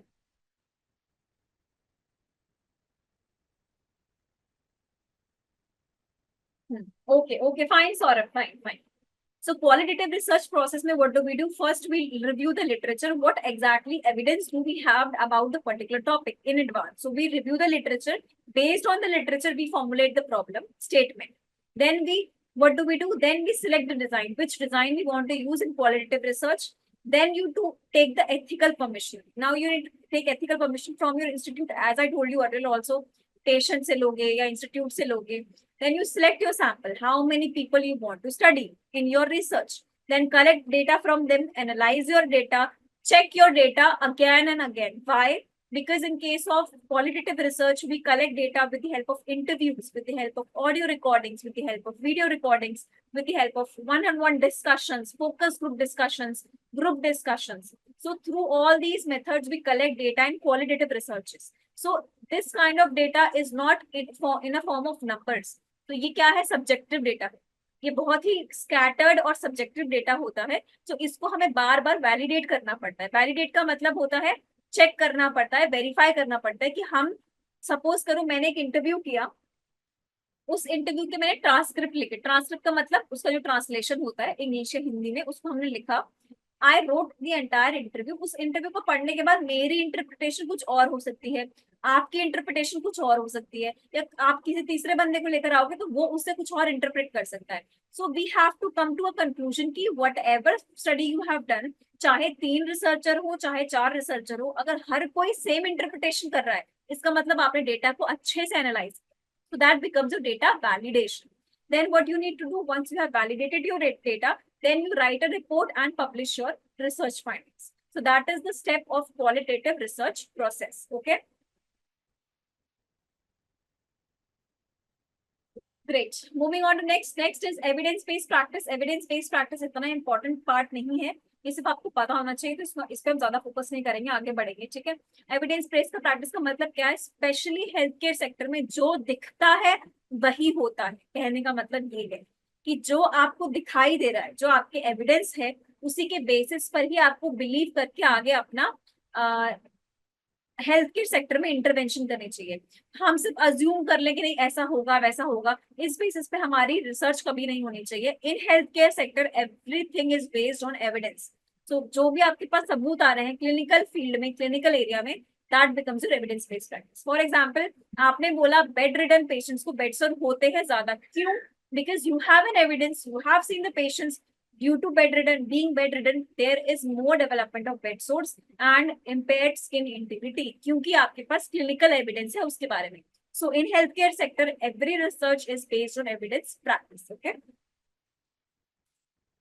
Why you need to do evidence based practice? Because हम यहाँ पर किससे डील कर रहे हैं? हम ह्यूमन से डील कर रहे हैं, पेशेंट से डील कर रहे हैं. सो बिना सबूत के, बिना एविडेंस के, बिना कोई साइंटिफिक कॉन्सेप्ट के हम कोई भी आउटकम को नहीं लेकर आ सकते हैं। आपकी क्वालिटी ऑफ केयर जो है वो आपके एविडेंस पे डिपेंड करती है। आपका पेशेंट सेटिस्फैक्शन जो होता है उसमें ये हेल्प करता है।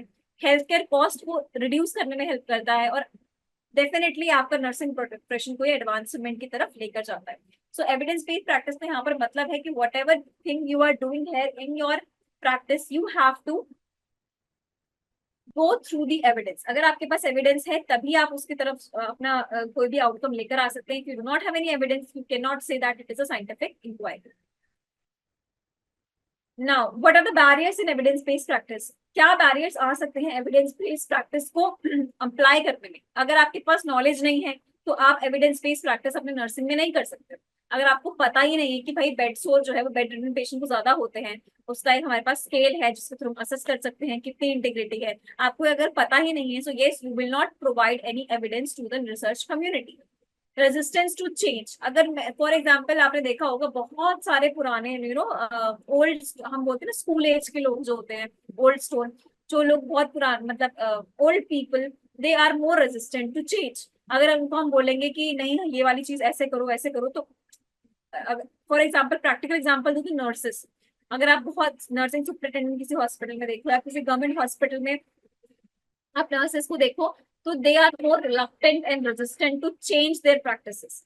बहुत बार बहुत हॉस्पिटल में ऐसा देखा गया है। So if they are resistant to change their practices, if they don't want to advance their practices, तो हम कभी भी आगे नहीं बढ़ पाएंगे। फॉर एग्जाम्पल जैसे अभी हम पहले हमारे पास में लोहे के बेड्स होते थे, आयरन बेड्स होते थे, उसके बाद क्या हुआ, इलेक्ट्रिक बेड आने शुरू हुए। क्यों आने शुरू हुए? क्योंकि हमने ये एविडेंस देखा कि भाई हर बार पेशेंट को उठा के बिठाना पॉसिबल नहीं है, बैक रेस्ट को फिजिकली लगाना पॉसिबल नहीं है, तो क्यों ना ऐसा बेड बनाया जाए कि अपने आप रिमोट दबाया, पेशेंट अपने आप ऊपर बैठ गया, अपने आप उसकी पोजीशन चेंज हो गई, अपने आप पेशेंट अपने आप अपनी बॉडी को अपने बेड में अकॉर्डिंगली चेंज कर सकता है। So that is through the help of evidence. Then limited access to research, अगर आपके पास रिसर्च की एक्सेस नहीं है आपके हॉस्पिटल में, तो आप कोई अच्छी न्यू एविडेंस या न्यू नॉलेज गेन नहीं कर पाएंगे, ना प्रोड्यूस कर पाएंगे। Lack of time, yes, it is also a barrier. Lack of resources and organizational barriers, these are also the barriers in evidence based practice. Now let, ये हमारा section खत्म हो गया, अब आगे हम बढ़ेंगे लिटरेचर रिव्यू के सेक्शन पे। उससे पहले इस क्वेश्चन का मुझे आंसर दीजिए। which form of reasoning draws a specific conclusion from a set of premises? Yes, option A और ऑप्शन बी।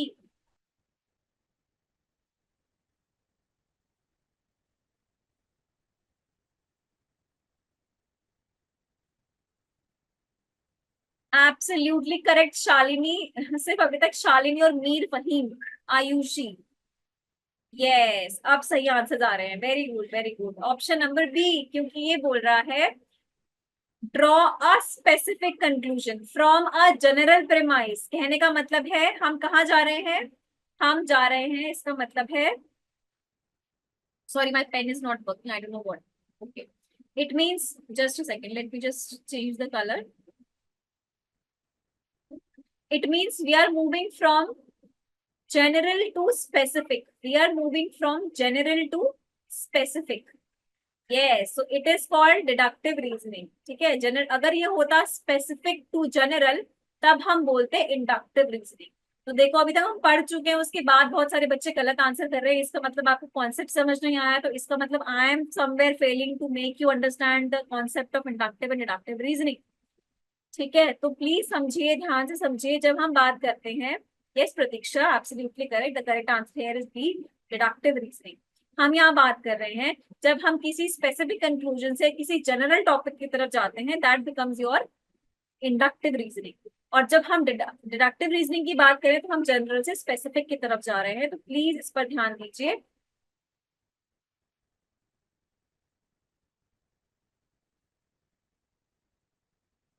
हाँ कोई बात नहीं माय डियर, कोई बात नहीं, हो जाता है, ऑटो करेक्ट हो सकता है, not an issue, okay fine. समझ में आया? अभी तक हमने हमारा फर्स्ट सेक्शन, अरे हाँ भाई कोई बात नहीं, कोई दिक्कत नहीं है, yes it can happen sometimes, fine. So we were talking about section one, हमने भी सब सेक्शन वन पढ़ लिया, let's move on to section two. अब हम सेक्शन टू की तरफ बढ़ते हैं। सो अगला हमारा है रिसर्च प्रॉब्लम। ये इंपॉर्टेंट सेक्शन है, इससे क्वेश्चन आते हैं, इसलिए बोल रही हूँ। सो what is a research problem? what exactly do we perform in the research problem, होती क्या है, elements क्या होते हैं, section क्या होने चाहिए, components क्या होने चाहिए, that we are going to study. So what is a research problem? A problem is a question. If you say we have a problem, it means we have a question. So a research problem is a question or a issue that a researcher wants to answer or a researcher wants to address. Okay. Now, how do we select a good research problem? इसका मतलब suppose करो आपके research guide ने आपको बोला आप अपने research problem लेकर आओ कि मतलब आप किस टॉपिक पे रिसर्च करना चाहते हो. So how will you select that? मतलब what are certain criteria based on which you need to select your research problem? First, it should be significant to nursing. Very much important, right? अगर आप nursing से significant कोई research नहीं लेकर आओगे तो इसका मतलब आपके रिसर्च करने का फायदा ही नहीं है क्योंकि वो आपके फील्ड से रिलेटेड नहीं है. अगर आपके फील्ड से रिलेटेड नहीं है तो it is not of any use for you or your community.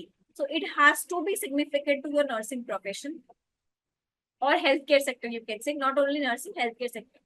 It should be relevant, it should be original. Okay, duplicate किसी की भी प्रॉब्लम उठा के ले आए चलो इस पर रिसर्च करते हैं. It should be original, it should be based on your interest. If you are a researcher, your research problem should be based on your interest. अगर आप इंटरेस्टेड नहीं होंगे तो आगे आप रिसर्च कर ही नहीं पाएंगे.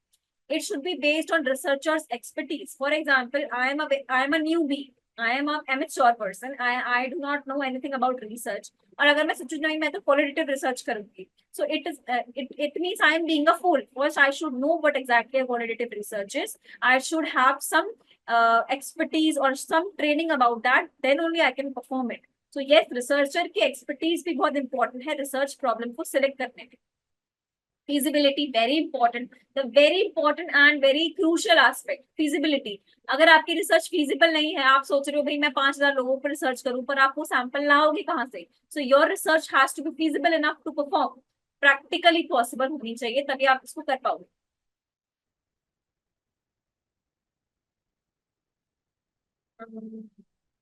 मैम इम्पोर्टेंट को बता दीजिएगा, बहुत प्रॉब्लम है रिसर्च में, चाहकर भी बहुत कम समझ आ रहा है मुझे. ओके रमेश, डोंट वरी, जो भी इम्पोर्टेंट है आई लेट यू नो, कोई प्रॉब्लम, आप टेंशन मत लो. Yes, so yes that becomes feasibility. Ethical issue, ethical issue मतलब फॉर एग्जांपल आपने, एथिकल इशू ज्यादातर कहाँ पर आता है? एनिमल ट्रायल्स पे, एनिमल ट्रायल्स पे एथिकल इशू आता है, या फिर आप जब ह्यूमंस पे ट्रायल करते हो, जैसे फॉर एग्जांपल वैक्सीनेशन का जो इशू है, कोविड के टाइम पे आपने देखा होगा बहुत सारे कंट्रीज में बहुत सारे लोग जो है वो वैक्सीनेशन लगवा ही नहीं रहे थे because they had a notion कि इस वैक्सीनेशन को लगाने के बाद कुछ प्रॉब्लम हो जाएगा या कुछ हो जाएगा. सो एथिकल इश्यूज वहां पर आते हैं जहां पर लिविंग ऑर्गेनिजम्स आर इन्वॉल्व. ठीक है, तो वहां पर हमारे एथिकल इशू ज्यादा मेन आ जाते हैं. सो यस, एथिकल इशू को भी आपको देखना पड़ेगा कि कहीं कोई प्रॉब्लम तो नहीं है आपकी स्टडी करने के टाइम पे, कोई एथिकल प्रॉब्लम तो नहीं आएगी. Researchable, yes it should be researchable and it should be legitimate, legal होना चाहिए, लेजिटिमेट होना चाहिए आपका research. These are the certain criteria based on which you need to select your problem. हाँ Radha, yes yes I will specify, don't worry I will specify. Okay, now sources of research problem कहाँ कहाँ से ले सकते हो? अभी हमने बात किया था पर्सनल एक्सपीरियंस आपके, फिर क्लिनिकल एक्सपीरियंस, लिटरेचर रिव्यू से आप ले सकते हैं, प्रीवियस स्टडीज के थ्रू आप प्रॉब्लम देख सकते हो. हाँ, लेजिटिमेसी मतलब होता है बेटा मतलब legal. It means your research has to be legal. How come it becomes legal? It means you need to take informed consent from your participants. You need to take informed, legitimate मतलब ऐसी illegal study नहीं करनी है जिसका कोई value ना हो या जिसके अगेंस्ट आपके लीगल आपको ऑब्लिगेशंस हो सकते हैं सोसाइटी में. So that kind of study we can not perform. So we have to see certain problems जिसमें लीगल इशू ना आए या लीगल प्रॉब्लम ना आए. हाँ जय किशन, कानूनी तौर पर वेरीफाई मतलब आपको कानून से रिलेटेड या लीगल कोई प्रॉब्लम ना आए आपकी स्टडी करने में, that you have to make sure of. उसको हम बोलते हैं कन्फ्लिक्ट ऑफ इंटरेस्ट. आपने देखा होगा हर जर्नल आर्टिकल में ना कन्फ्लिक्ट ऑफ इंटरेस्ट एक लिखा होता है वर्ड और वहां पर लिखा होता है नन. कन्फ्लिक्ट ऑफ इंटरेस्ट और नन. तो ये कन्फ्लिक्ट ऑफ इंटरेस्ट नहीं होना चाहिए आपके रिसर्च में किसी के लिए भी, दैट बिकम्स योर लेजिटिमेसी. और कहाँ से रिसर्च प्रॉब्लम ले सकते हो?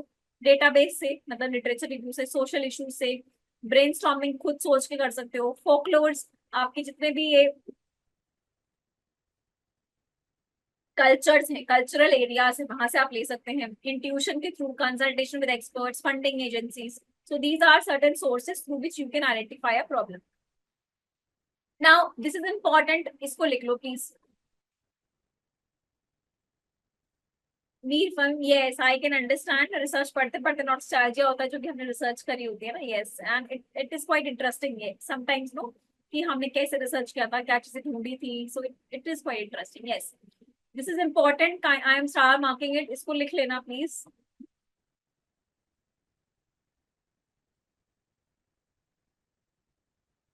This is important part. Just write it down. ठीक है. Elements of a problem statement, very important. By what are the elements of problem statement. तो आपके एक प्रॉब्लम स्टेटमेंट में क्या क्या होना चाहिए? पहली चीज, इंडिपेंडेंट वेरिएबल होना चाहिए, डिपेंडेंट वेरिएबल होना चाहिए, रिसर्च सेटिंग होनी चाहिए, एंड सैंपल या पॉपुलेशन होना चाहिए.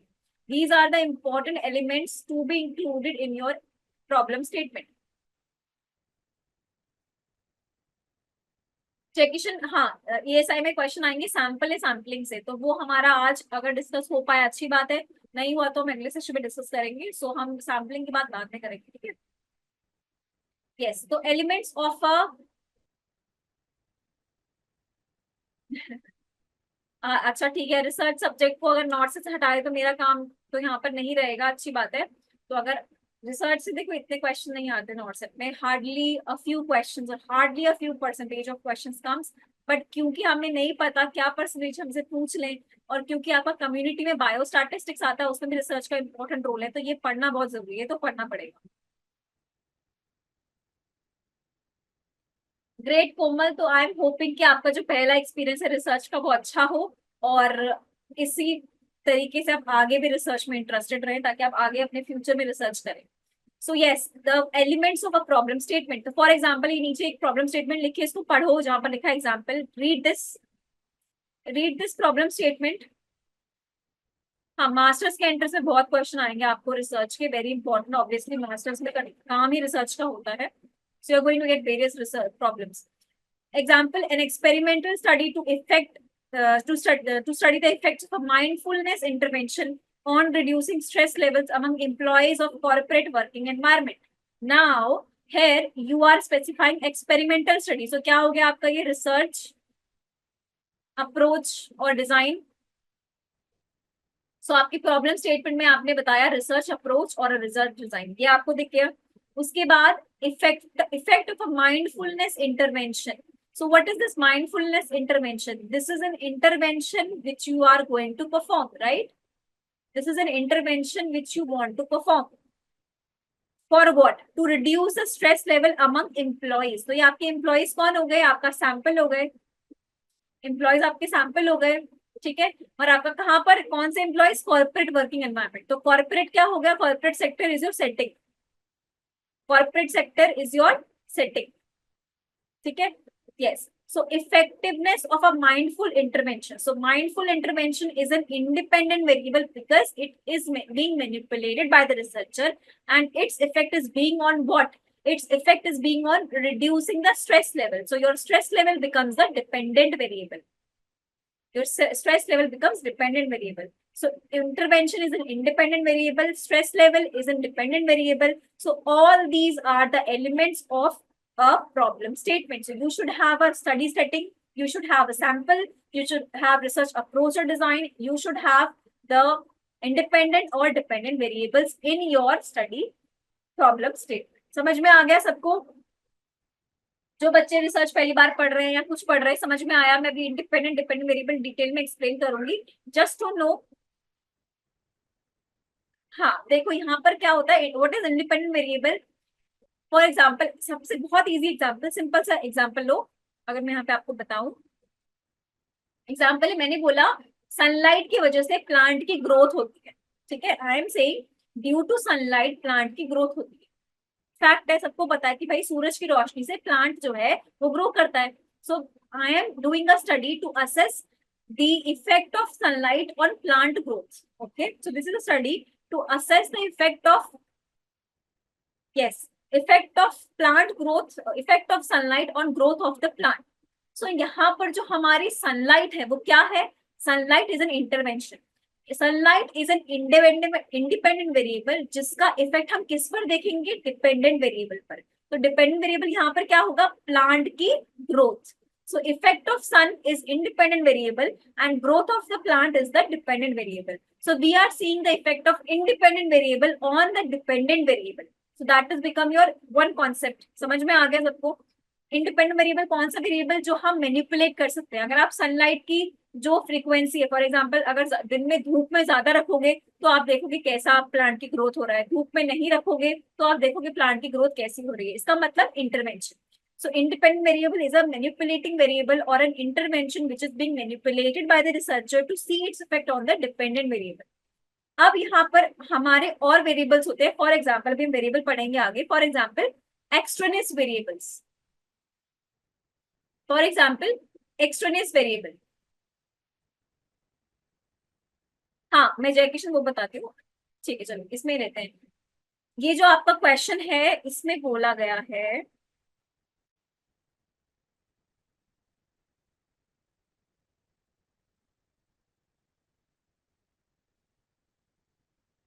If you see this example, इस क्वेश्चन में हम क्या बात कर रहे हैं कि एक रिसर्चर एक स्टडी करना चाहता है, एक्सपेरिमेंटल स्टडी करना चाहता है जिसमें वो देखना चाहता है कि कोई इंटरवेंशन, माइंडफुलनेस इंटरवेंशन, आप इसको ले लो मेडिटेशन, वो देखना चाहता है मेडिटेशन का effect on reducing stress level, effect of medication on reducing stress level. So what is meditation? Meditation is an intervention, right? So meditation becomes your, effect of meditation becomes your independent variable because it is an intervention which is being manipulated by the researcher. Intervention ऊपर कम, meditation करोगे नहीं करोगे तो उससे आपके stress पे क्या effect पड़ेगा. So अगर आपकी जो मेडिटेशन की हम बात करें, effect of meditation it becomes independent variable, और वहीं पर हम इंडिपेंडेंट वेरिएबल का इफेक्ट किस पर देखते हैं? डिपेंडेंट वेरिएबल पर देखते हैं. तो डिपेंडेंट वेरिएबल आपका क्या है? स्ट्रेस लेवल है, जो आपकी मेडिटेशन की वजह से कम भी हो सकता है या कम नहीं भी हो सकता है. So that becomes your dependent variable. So your stress level becomes your dependent variable. अब एक पर यहाँ पर वेरिएबल आता है extraneous variable. Great Jaikishan, thank you so much. अगर समझ में आया आई एम ग्लैड.